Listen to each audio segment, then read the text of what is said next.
So am I still waiting? Waiting a long time. Waiting for tonight. Oh. Waiting. Listen to Review-A-WAI. Right now, right? That's what you say. We get it by now. How did you think it sounded last week? Did you go back and listen? I think it Mine sounded seemed good. A little weird. Yeah, I think I sounded too loud though.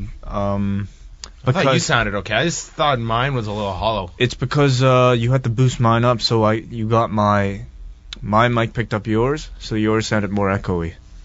You understand? Because yeah, it's like having this mic on. Oh yeah, I see. Well, ours right now they're like the same. That's fine. Okay going back. That's fine. I think we'll be okay. Because I think I normally talk closer to the mic anyway. So and Yeah. you talk louder, right? So it should work. Even out. All right. Yeah.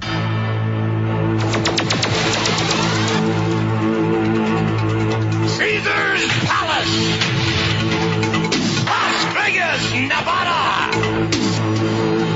Fight of WrestleMania IX. It's John Pollock and Wei Ting with another edition of Review-A-WAI. Today we are going to be reviewing WrestleMania IX, Wei, and it's the return of a guest today, Wei. We have a huge one. Bret Hart is going to join us later in the program. What?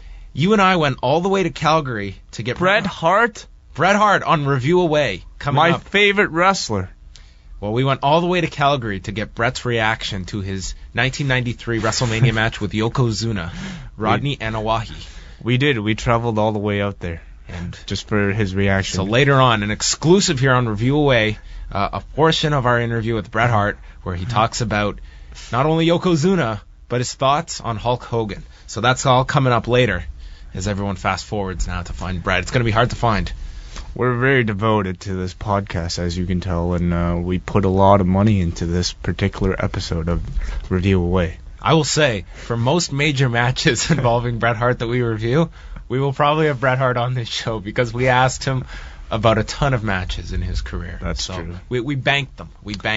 Yeah, well, now would be a good time to promote the actual documentary we were working on too. Yeah, we actually, while we were out there for Review-A-WAI, we thought it'd be kind of cool to maybe talk to some other guys out there, and then we figured, hey, we could put together a documentary here on Bret Hart. So basically, the Coles Notes version of it that myself, Wei Ting, and our another producer, George Barbosa here at the Fight Network are all working on is a big documentary looking at the life and career of Bret Hart, culminating with his return this past January to World Wrestling Entertainment. It's going to be debuting the last week of March, and as soon as we know the exact day and time slot, we will be announcing it here. For our American listeners, it's going to be online, and you'll be able to watch it for free online, so don't feel that just because you don't have the Fight Network, you'll be left out in the cold. However, if you're in Canada, we would love for you to watch it on the Fight Network and subscribe. That would be an enhanced viewing. Only $2.99 a month. And you get that beautiful ticker along the bottom. The only 24-hour combat sports ticker anywhere on It's any like channel. CNN, but all fighting and wrestling based. Plus you get CMLL and the best of Ultimate Classic Wrestling, starring John Pollock, where you get to see you get to see Steve Austin, Undertaker, Mick Foley, all way before their WWF days. All right, I'm now at the point where I'm feeling a little dirty, so we're going to move on. Of course, you can always watch the weigh-in as well. His last guest was Martin Brodeur, the disgraced goalie that was benched by Team Canada for their big gold medal run. Yeah, he did nothing. Now we get into WrestleMania IX, Way, our review, this one taking place April the 4th of 1993 from Las Vegas, Nevada at Caesar's Palace. The opening video, I wrote down here, Vince McMahon is awesome and should open every single major event. What did he say? I don't remember. Oh, yeah. Caesar's Palace. Are you going to play it? Las Vegas. Yes, I am. Oh, you already did play it off the top. Yeah, you're not good on those ones. I missed it, sorry. I love this opening. This WrestleMania for me was so nostalgic because this was when I first I became a fan, I guess, like 92-ish, and just the lead up to this event. Yeah. I remember all these angles so well, and I haven't watched this show in years. This was my first WrestleMania, too. The first WrestleMania, I started watching like a few weeks before WrestleMania 8. And I just assumed this big show was going to be on like the channel that Superstars was on, or like on a television station. And that Sunday, it was like a 4 p.m. or something. They started them in the afternoon back then. you could not find a more sad child than me, knowing that WrestleMania 8 was not on, and I could not find it. You didn't understand the concept of pay-per-views. Yeah, but I did understand the concept of finding the channel and having the audio. Because you could hear the audio. Like scrambled porn. The scrambled. And I put it on, and me and my brother listened to WrestleMania 8. And we were so disappointed. And you would think after that like my parents would have felt so terrible for us. They did not get us pay-per-view after that. I didn't get pay-per-view probably till like 99, something like that.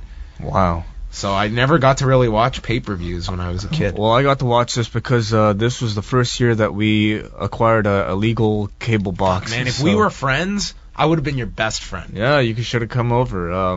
But yeah, I was so excited. I remember just waking up on that Sunday and thinking, wow, this is the day. This is the day that I have been promoted to Spend be my excited money. for. Yeah, and then all I did was just go behind the TV, flick that little switch, and I got to watch WrestleMania. That's how 9. easy it was for you. It was. Wow. Completely different paths you and I traveled down in our wrestling fandom. Yeah. So here it is, WrestleMania 9. We've got... it's the largest toga party in history, where we first are introduced to Gorilla Monsoon, who I guess is the host of the evening, not calling the event. Mm-hmm. And then they introduced Jim Ross, who's making his debut for the World Wrestling Federation on this event, in a toga, as has been always referred back to, Jim Ross in a toga. That's how they treated him on his first night in. They've always brought that up as like this source of humiliation. But really? Dude, wearing a toga? Yeah. Is that a big deal? The guy is commentating WrestleMania.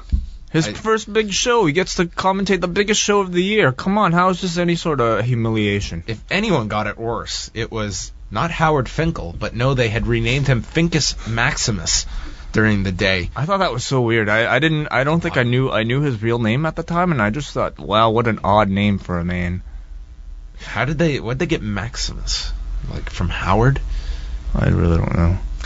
Fincus Maximus introduces Julius Caesar and Cleopatra, who rode in on top of the Big Show to the ring. And then we saw the elephant here do a high spot as it comes down the ring, where it jumped up in the air. And my God, could this have gone wrong?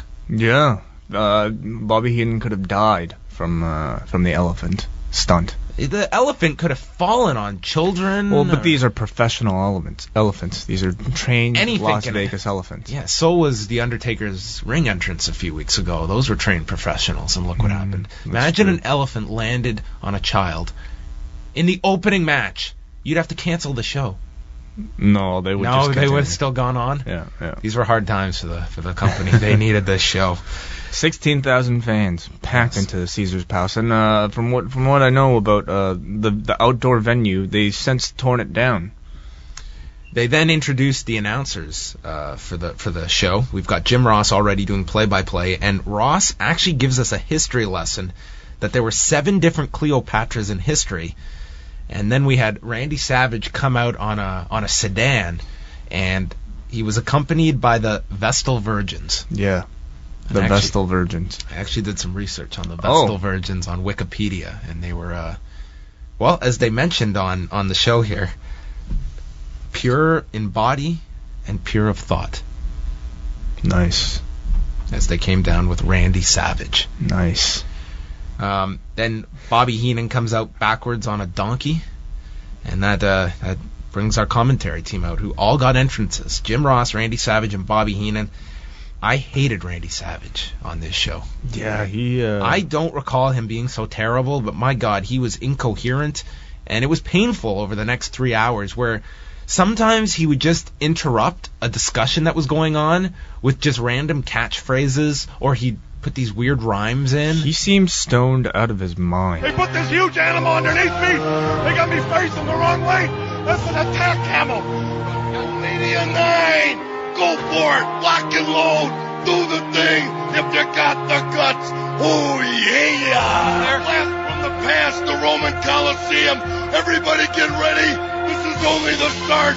Let's have a great time. Party time. His like, you know how some announcers have their go-to phrase if they're kind of lost?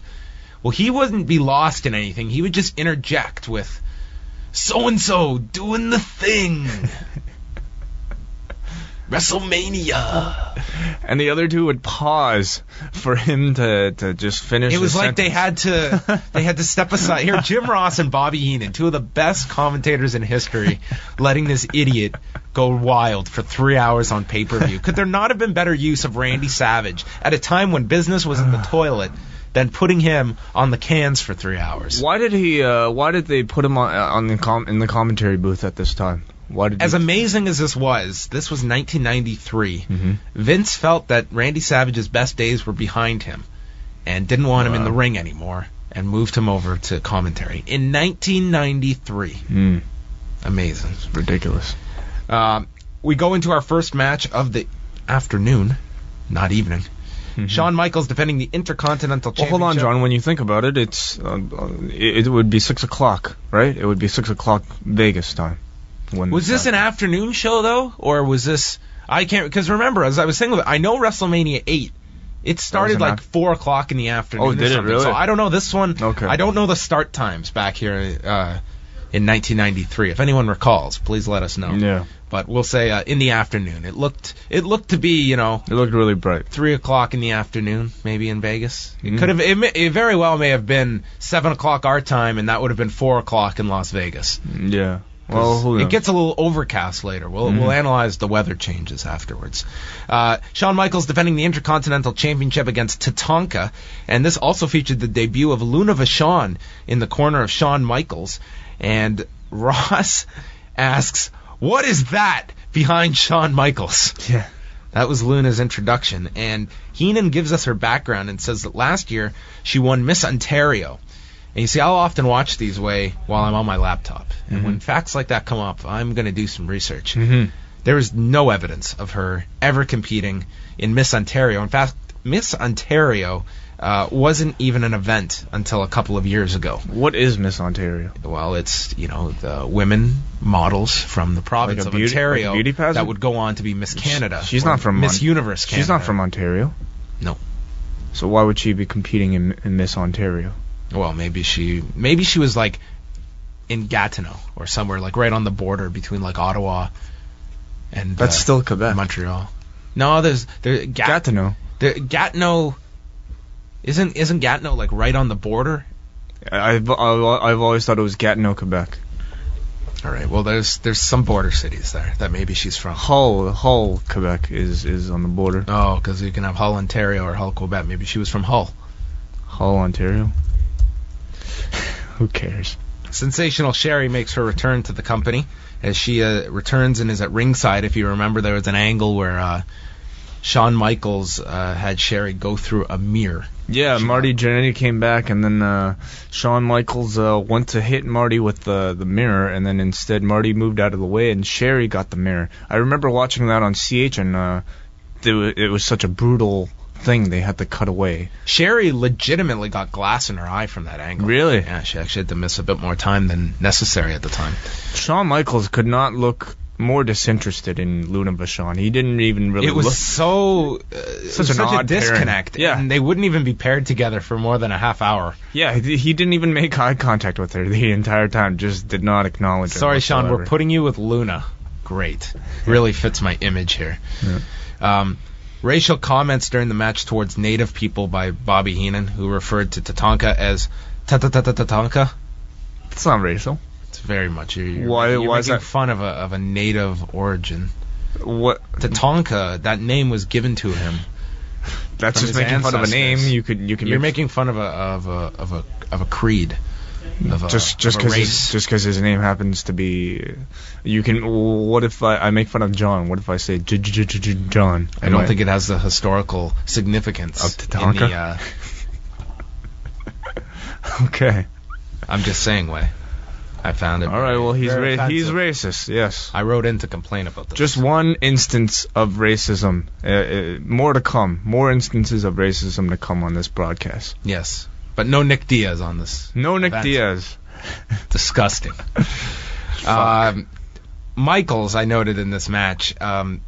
This was all him, I found in this match. He the comparison I made was he was like a pinball machine here for Tatanka. I thought Tatanka was terrible in this match. He worked the left shoulder of Michaels, and they brought up it was an injury angle from a 6-man tag on Raw prior to the event. Oh, okay. Then Heenan refers to Tatanka's chief running chicken. Oh, okay. Defend that one. Chief running chicken. I can't defend that one. That is... At some point, Savage noted, "My record's not clean. I never said it was." And I just wrote, Tatanka is so awkward in the ring with anything that involves leaving his feet. But the whole audience, they were into the near falls at the end. And Savage, the best line of this whole event was, "If this is any indication of what WrestleMania is going to be like, my voice is going to go out soon." I was crossing my fingers at this point that his voice would be gone. Yeah. Michaels hits the ref outside the ring. Tatanka attempts to pin Michaels, but the match is called as Tatanka, I had assumed here, had been disqualified after Michaels had hit the referee, but no, Tatanka won by a countout. Yeah. This was retarded, this finish. Okay, so yes, Michaels, as you said, attacks the referee, comes back in, and then we discover that he's counted out. But I actually rewound the tape, and I counted. The spot was Michaels and Tatanka were brawling on the outside, and then Michaels went up on the apron to do a dive off the apron, but he would miss, and Tatanka would climb back into the ring while Michaels would be counted out. But Michaels, when he went back up onto the apron, he actually stepped back into the ring, which should break the count for him. Then, after he jumped off the apron, he did not even last outside more than 10 seconds, not more than 10 counts. If anything, Tatanka stayed outside longer than Shawn Michaels. So this is a bullshit finish. On the biggest show of the year. This, I don't think, would be regarded. I know Michaels always refers to himself as Mr. WrestleMania. I don't know if this was necessarily an indication of that future. No. After the match, Luna attacked Sherri, and then Tatanka helped Sherri to the back. So that was pretty much the backdrop of this match, was Luna attacking Sherri for a feud that never materialized. Yeah. Backstage, Mean Gene Okerlund, who also looked ridiculous in his toga outfit, he was wearing leaves. I don't mind the togas. I really don't. They give a feel, a seasonal feel to the whole show. Okay, great. Gene Okerlund is backstage with the Steiner brothers, and hearing Scott cutting a straight babyface promo was awesome. He was actually somewhat coherent at this time. And he wasn't yelling about chicks or freaks or booty. He was just being Scott Steiner, American babyface, in 1993. Yeah. And then Rick cut a promo without facing the camera, and it was hard to understand. Scott was like the level-headed one of the two at this point. I wrote down... the Steiners were wearing their neon tie-dye and checkered tights at this time, and I actually own a Rick Steiner action figure with him in this outfit. Really? Yeah, with him in this tie-dye, neon. where he does the where he does the clothesline if you pull him back. Oh yeah. Yeah. That brings us to our next match: the Headshrinkers. The Headshrinkers against the Steiner brothers. Everyone's offended in this. The Headshrinkers. Well, they went along with it. Why would they go along with it? Anyway, the Steiners had like pep rally music at this point in time. I thought it was the Michigan theme. Wasn't it the University of Michigan Was theme? it? Oh, it sounded like a high school pep rally. I would hear this on Saved by the Bell or something. Okay. There was a sign that said, "New York City loves the Steiner brothers, ... and the Undertaker." So? It was amusing. Fatu and Samu, complete with their bamboo sticks, entered the ring. This was the first time I think Ross ever used the term slobber knocker. That's right. You mean in his career or in his WWF career? Well, at least in his WWF career. Yeah. I don't know if in UWF or WCW he dropped the slobber knocker, but he explained what a slobber knocker was in his first night in. And then Heenan proceeds to make a dirty joke about slobber knockers. What did he say? I forget what he said, but something. He said, "Aren't slobber knockers what you pick up from the hotel lobby or hotel bar at night or something?" I don't know. Oh, he prostituted the term. We saw a double leg takedown and Scott move into side control early in the match. Did you note who the referee was in this? I didn't pay attention. Who was it? Bill Alfonso. Really? No, really? Yeah. I didn't know he was a referee. He was a former manager in both the NWA and WWF. He refereed a few matches on this card. Wow, I didn't notice. Bill Alfonso. That's pretty amazing. Jim Ross informs us that Sherri has been attacked by Luna at the first aid station backstage. I love that they have a first aid station at a pro wrestling event. That's very it's wise thinking. I thought they ran away from regulation, but in fact they were running towards it at this point. Samu dropped Scott throat first on the top rope. Scott fell over the top, and this was a nasty spot. Yeah, it was. It looked great, but I don't know if he was okay. Hopefully, I think he was. I found this match kind of dragged near the end. Scott hit a Frankensteiner onto Fatu for the win, and Fatu really had to save this move because Scott could get up there, but he had no timing when it came to timing it with the opponent taking the move, and it was really the impetus was on the receiver rather than the distributor to just of do a bump roll. Yeah, forward. catch the legs and then do the forward roll. Yeah. And the Steiners get the win in their one and only WrestleMania match. Yes, that's it. Then we go a plug for the WrestleMania hotline way, where they showed Raymond Rougeau interviewing a very irate Tatanka, and they noted that the WrestleMania hotline only available in the U.S. Fuck the world. Well, it would be more expensive to do that. Wouldn't it be more lucrative? Yeah. I don't know. Maybe didn't you want to hear what Tatanka was saying? No, I wouldn't. I wasn't gonna even pay for this pay-per-view. Why would I pay whatever $5.99 a minute to talk to Tatanka? Sorry, you got to flip a switch. I had to watch bars. Gene Okerlund is with Doink the Clown, and did you really just gather in front of the TV for 3 hours with your brother? No, I wasn't sitting watching it, but it was playing in the background. And you could hear it perfectly. Like there was no interruption or anything. It just it was like listening. It would be no different. They plugged it later of WWF radio or whatever. It would be no different than that. That's true. It was like the radio was on. Most teenagers would have memories of flipping on pornography, but for John Pollock, at the age of 8, you were watching porn at 8. Oh, I said teenagers.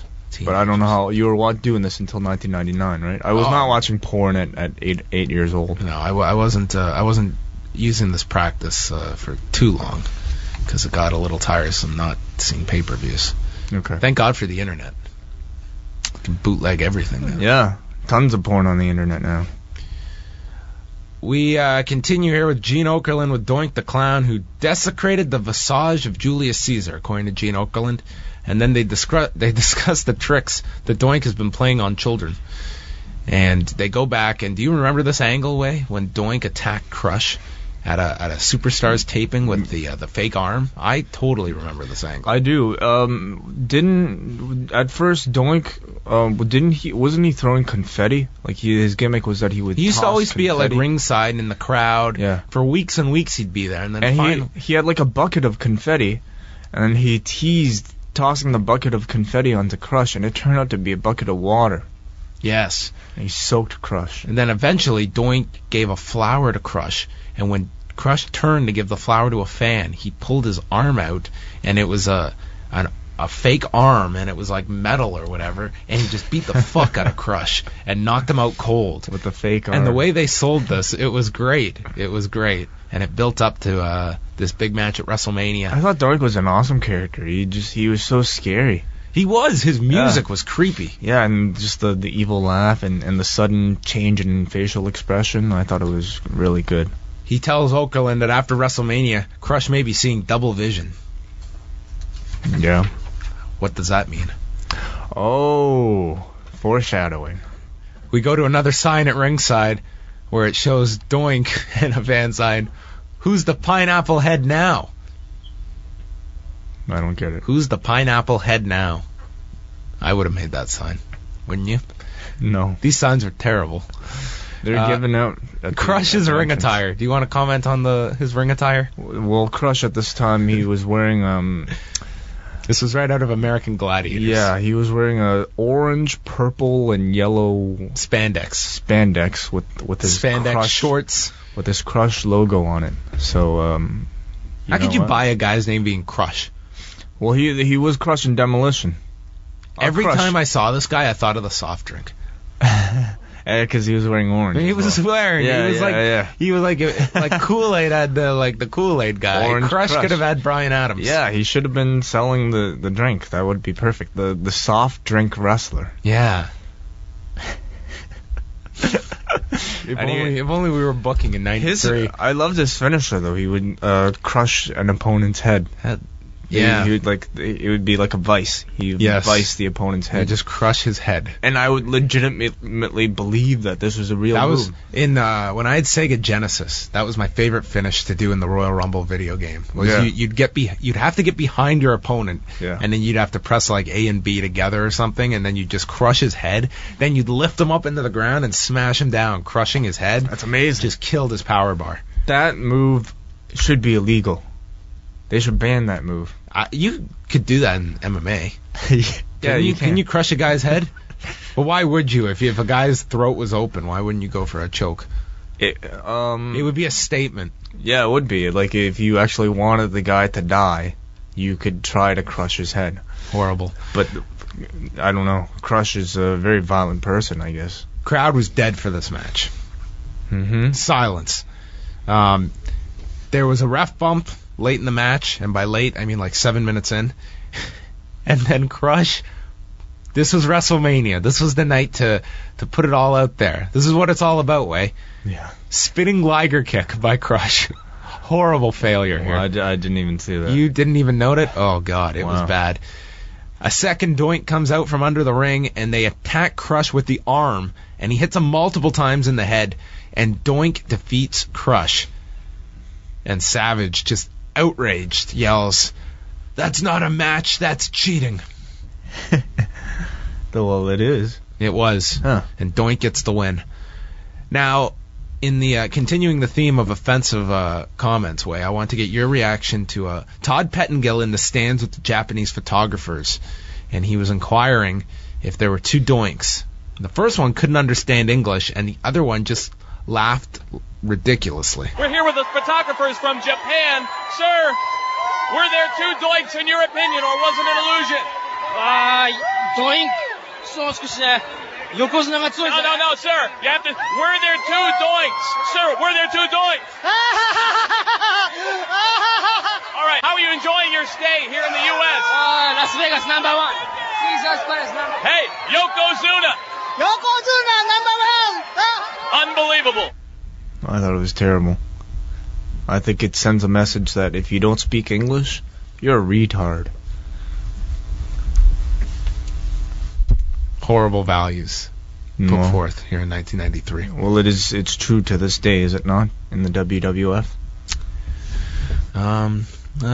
Do you still find that? Name one non-English speaking wrestler that is portrayed in a positive, intelligent light.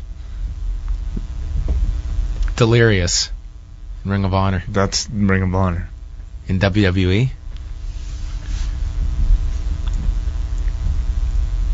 Jimmy Snuka.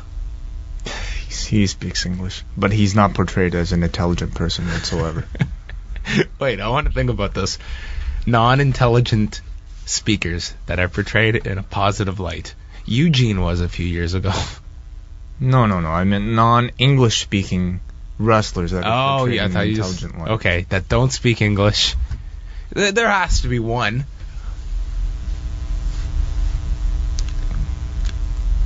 Eddie Guerrero was. Yeah, no, come on. You're not following the rules. He didn't speak English all the time. He speaks English. He would end his promos by saying something in Spanish. He's an English speaker. Bottom line, it's understandable. You have to be able to cut a promo. Funaki. He is the biggest idiot of all. Kung Funaki. Didn't you buy a Kai En Tai shirt? I bought a Kai En Tai shirt because I thought it was so stupid. You're supporting it. Because you're supporting these stereotypes. You're just building up pillars. Their gimmick for was future generations. Their gimmick was so stupid. I just had to buy one of those shirts. Do you still have it? I still have it. Wow. Yeah. Next match, Way. Indeed. Razor Ramon against Bob Backlund. This match was horrible, okay? And I'm going to explain why.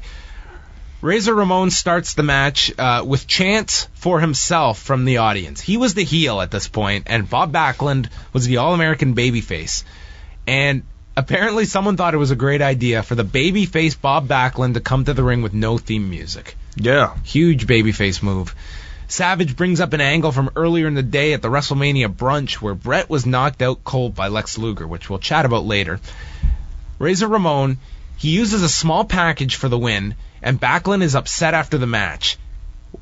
It was like they were both booked the opposite of what they were. Ramon was booked as a babyface in this match. It was a squash match on WrestleMania, and Backlund came across as the heel in this, yet was not turning heel. Yeah, I almost thought that Backlund here was almost, the way they booked him here, it almost seemed like they were planting the seeds for a heel turn. Well, he didn't turn heel for another year and a half. Which is odd, because just looking at him here, he's just so out of place and plays an extremely chipper good guy. Like, way too happy and it's like he chose the word chipper. And stupid for his own good. And you could just tell that within this really happy man, there lies a very evil heel and psychotic person. And Razor at the time, he was getting cheers too, so I don't know what they were thinking. Maybe this was just extremely early booking, or maybe just nonsensical. Mean Gene Okerlund is backstage with Money Incorporated, Ted DiBiase, and IRS, and they replay the angle where IRS smashes Brutus the Barber Beefcake's face with a briefcase while DiBiase holds Beefcake.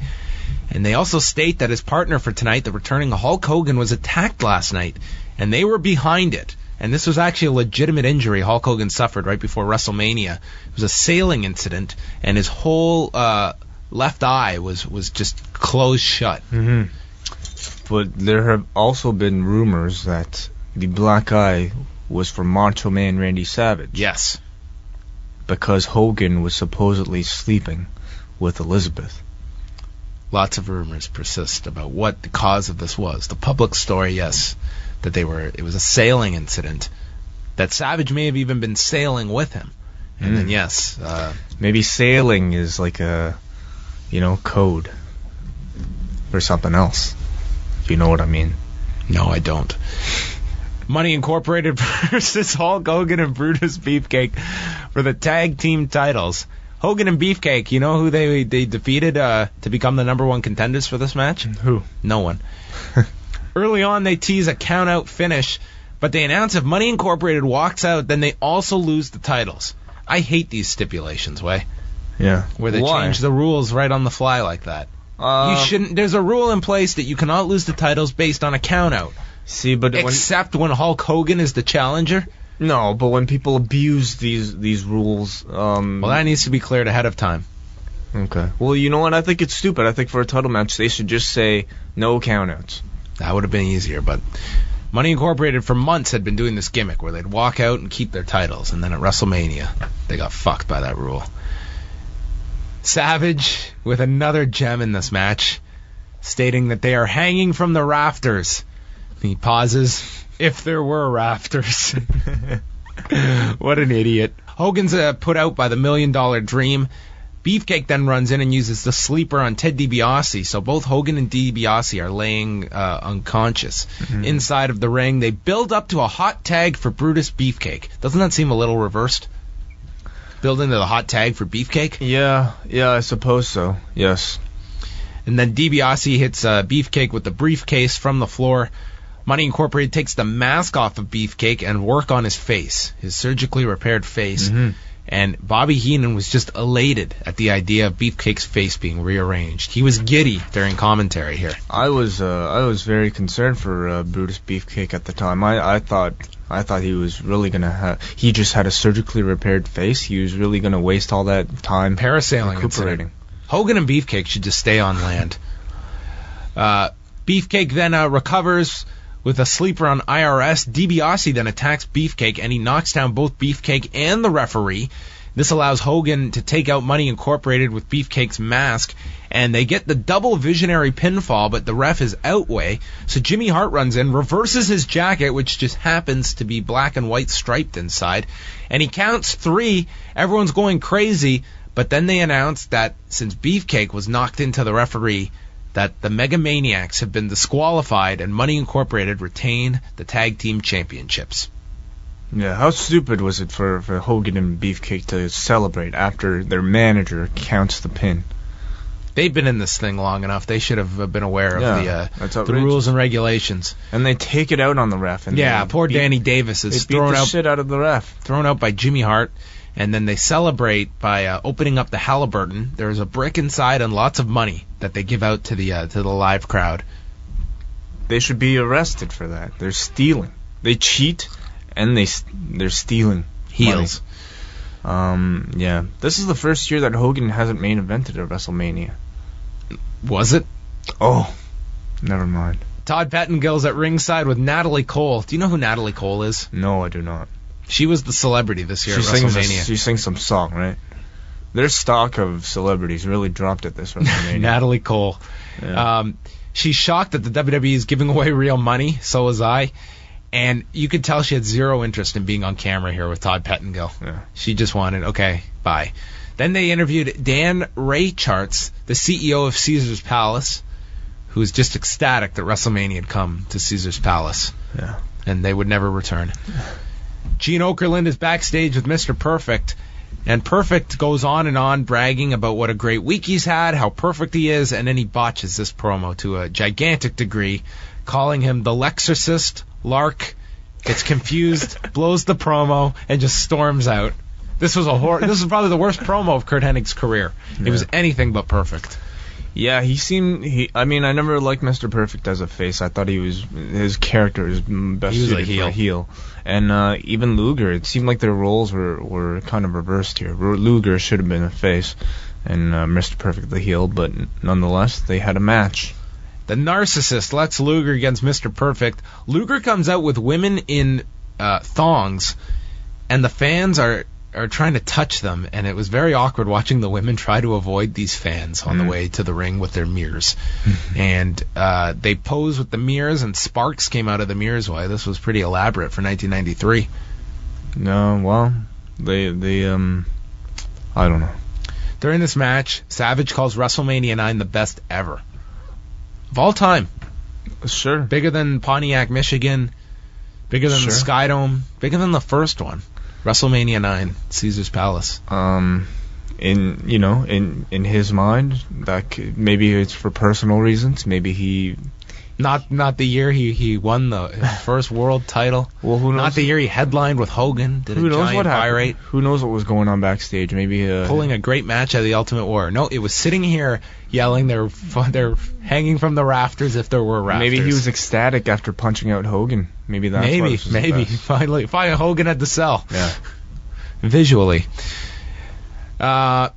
Luger works on the lower back of Perfect to play up his past problems with his back. Jim Ross and Bobby Heenan.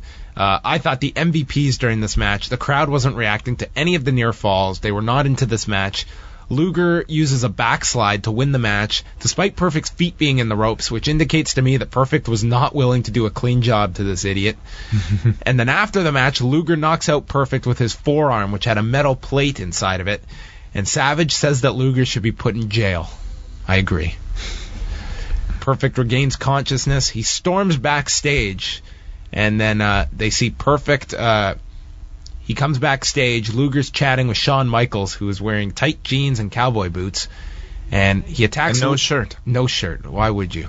And Luger gets attacked by Perfect. Shawn Michaels runs in, attacks Perfect, and just beat the fuck out of Perfect. Like, I mean, he dropped a garbage can on his cranium, like right on the forehead. A garbage bin, and then beat him up some more. And these two would not wrestle until August of that year. This feud started in April, and Perfect and Michaels would not work together until SummerSlam. Well, they didn't have a ton of pay-per-views at the time.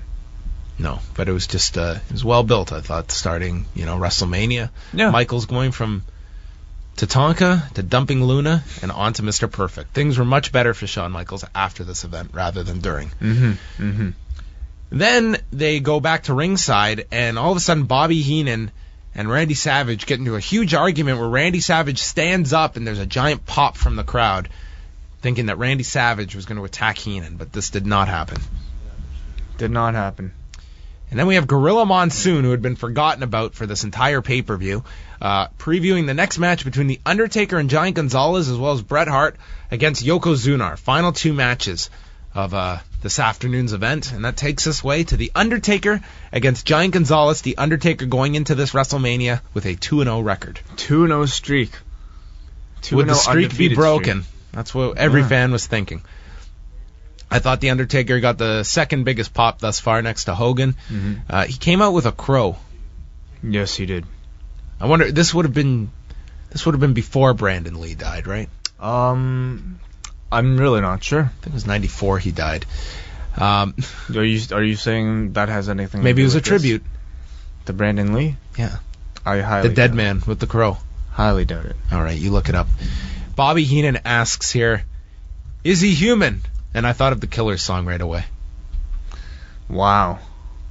You didn't think of that? No, I did not. Any mention of the word human in hey, Brandon Lee died on March 31st, 1993. He died, dude, 5 days before WrestleMania. Wow.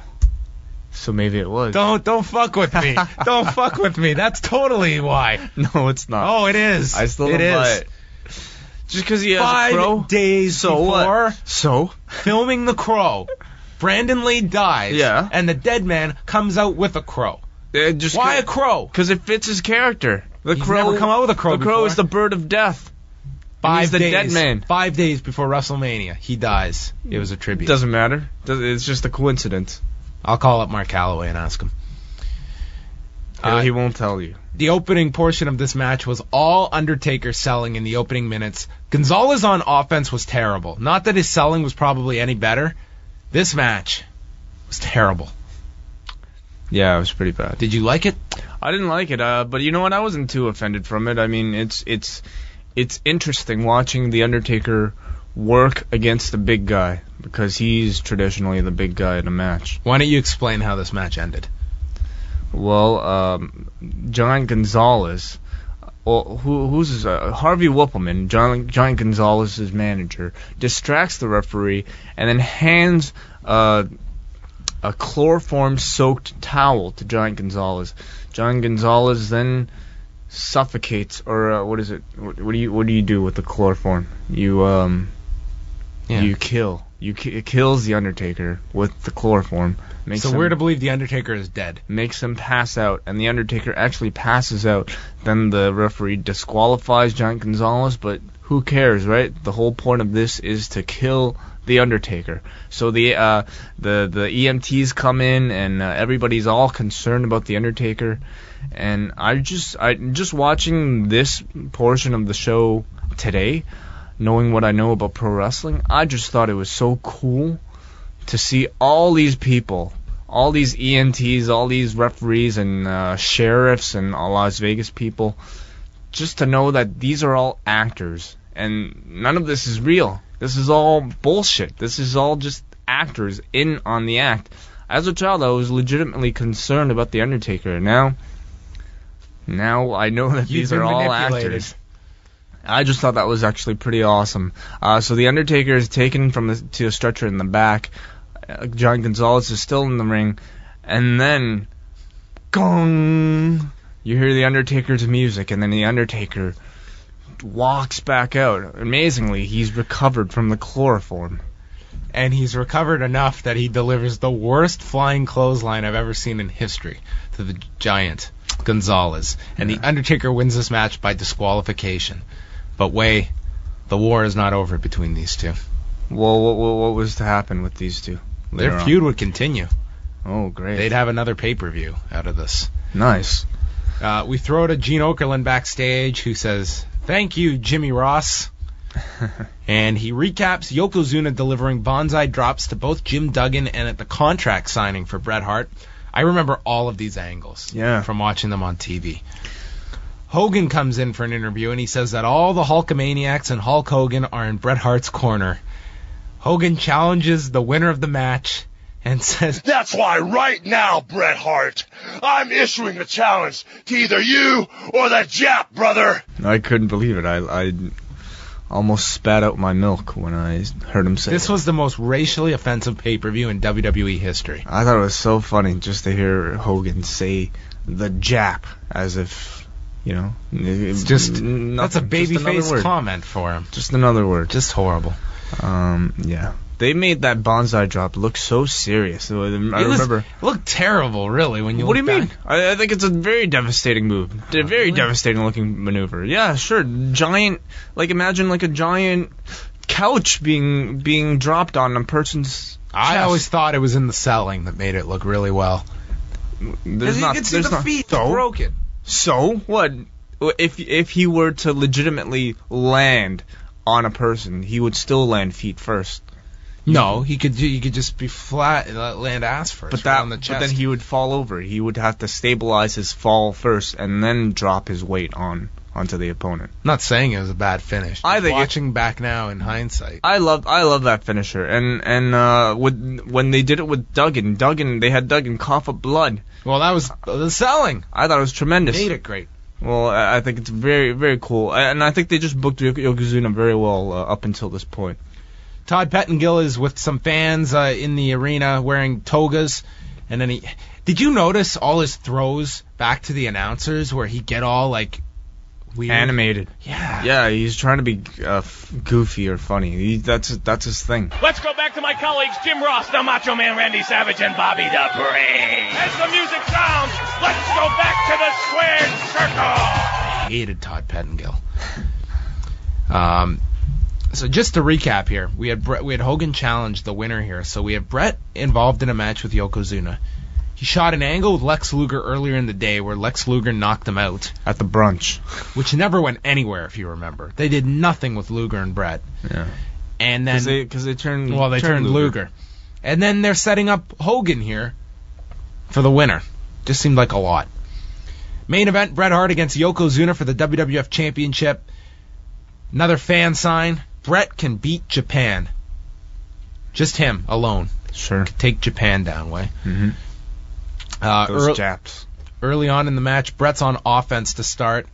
Bumping and selling for Yokozuna. Bret worked very hard in this match. I like this match, to be honest. I remember the build-up for this match was so good in terms of Bret being so much smaller than Yokozuna, and they would bring up, how can he possibly put the sharpshooter on this guy? He's giving up too much size. I bought into this match so much that when I finally saw it months later from the video store, it was great. Yeah, it was like Bret was like, just everything he did in this match made sense of what you would do if you were facing a 500-pound man. Yeah. He ran at him right from the start, gave him a double drop kick. He used the ropes to get him off of his feet. Yeah. Like just stuff that, I'll clothesline him and knock him over. No, that's not going to work. It was that stuff that I always enjoyed about Bret Hart's matches, and I thought this was a rather entertaining match. Yoko exposed the turnbuckle, and he was knocked into it, and then that took him down to the ground where Hart was able to put the sharpshooter on with Yoko on his stomach, and Bret crossed Yoko's legs, lifted them up, and put him in the sharpshooter position, and this is when Mr. Fuji threw the powder into the eyes of Bret, and then Yoko got the pinfall, and your new winner is Yokozuna. What was your reaction, Way, at the age of 8 when you saw Yokozuna win the title? I was heartbroken. I thought... Pardon the pun. Yes. I thought, wow, he lost. He worked so hard for this, and now he lost because of some bullshit salt? Hulk Hogan, sensing the opportunity, runs out to ringside to help Bret. And there's an incoherent promo by Mr. Fuji where he's calling him Yokozuna. And he challenges Hogan and calls him a yellow belly. And Bret saying, don't worry about my blinded eyesight. Go to the ring. Take the match. Bring the title back.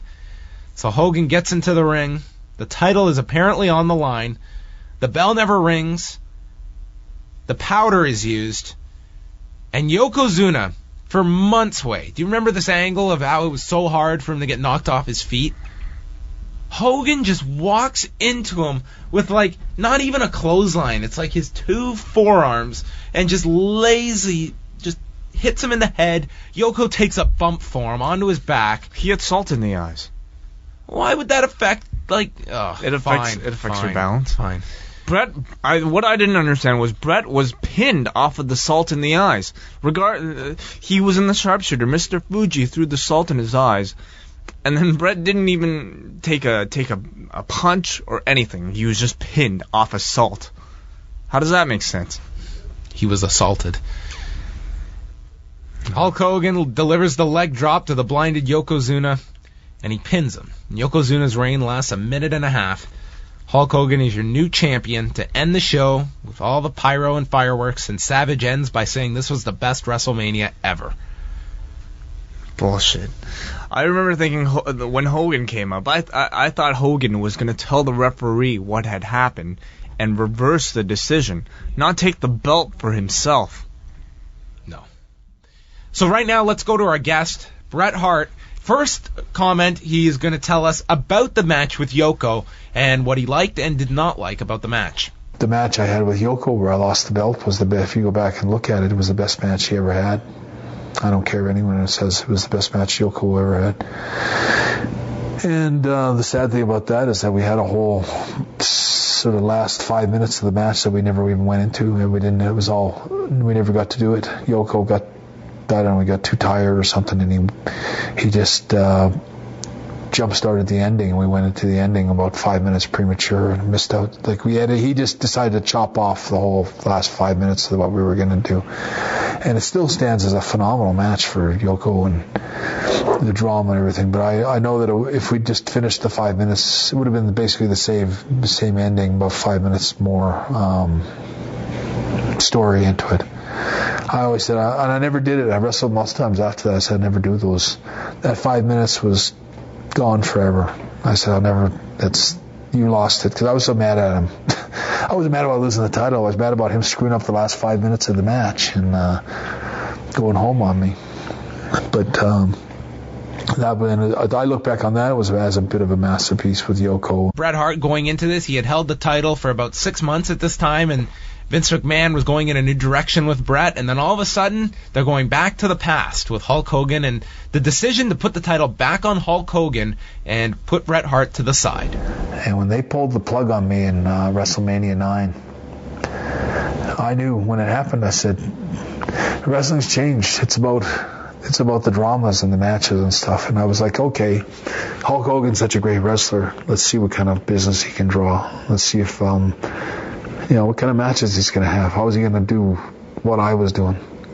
I was more like, be my guest. If you're the biggest superstar in the world of wrestling, you're going to draw better than me anyway. And that's good for everyone. That's good for me. It's good for the other wrestlers. And I'll take a step back for you. Be my guest. Business plummeted. Boom. The whole business, within a month, Vince was like, they just took the belt from him, put it on Yoko. They knew Hogan I remember Vince telling me that Hogan's best days were over, and that he was more like, it was time to sort of turn him into a Babe Ruth, character where he came back once in a while when he had the big match maybe, but the days of him sort of working every night and being the star of the show was over. So there were the thoughts of Bret Hart on WrestleMania IX and the decision to put the title back onto Hulk Hogan, and he would only hold the title for a couple of months. Business did go down, and Yokozuna would get almost a year-long reign with that title the second time around. Wow. Amazing. So, Wei, first of all, I want to get your thoughts on this pay-per-view and your ranking out of 10. My thoughts on this pay-per-view were that I enjoyed the atmosphere of the pay-per-view. I liked the outdoor venue very much. I thought it was unique. This was a much smaller crowd than the previous WrestleMania. The previous WrestleMania had a crowd of something like 62,000. This only had about 16,000. But it was my first WrestleMania, so I think back on this quite fondly. The wrestling is shit. There are no good matches at all on this, except you can argue that the last match was That's decent. About it. Yeah. But everything else was pretty throwaway. But for me, though, it's not really about the match quality. I mean, when you're that young, you don't really... I personally did not care about match quality as much as I did care about the characters and the outcomes. And Well, you're judging this as a 25-year-old, not as an 8-year-old. As a 25-year-old? Okay, well, I give this a 5 out of 10. I'm going to give it a 3.5 out of 10 with a little thrown in there for nostalgia because of this event. Mm-hmm. But that's all. This was not a great WrestleMania at all. So we're going to go to some feedback right now before we set up next week's show. From Richard, he says, I really appreciate your response as to why you refused to review WrestleMania 20, and I respect your opinion. I see next week you are reviewing WrestleMania 9, and I just watched a stream of it, and I have my barf bag ready for that fiasco. Keep up the good work, folks. From Robert Otto, been loving Review-A-WAI. I listened to the first half of Law, then skipped to Review-A-WAI. I would love to hear a review of XPW Baptized in Blood 1 or 2. I miss such fan favorites as Homeless Jimmy. And we do have some XPW-A that we can get to down the road. Sure. Ryan Gilbert writes in, can't wait to hear the review of WrestleMania 9. I recently had a drinking game with some friends watching that show. I couldn't stop laughing at various highlights like Randy Savage on commentary saying, Tatanka doing the thing, whenever he couldn't think of certain moves Tatanka did during the match with Shawn Michaels. Sean Prasad, great review of UFC 2. It was pretty funny to see the comparisons from back then when pretty much everything was legal in the UFC. Also brought back a lot of memories. When I was younger, I would go to one of my cousin's houses to watch UFC illegally. Hope you guys do more old school UFC events. Once in a while doesn't hurt. Andrew McMahon, I remember having one of those bullshit WrestleMania greatest match tapes when I was younger, and it had the Steiners against the Headshrinkers from WrestleMania 9, so that's really my only memory of that show, well, besides the togas.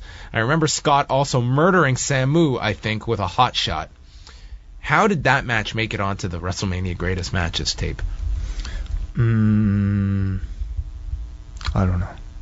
Chris Levitt writes, my memories of WrestleMania 9 are that it had 2 of everything you don't ever want.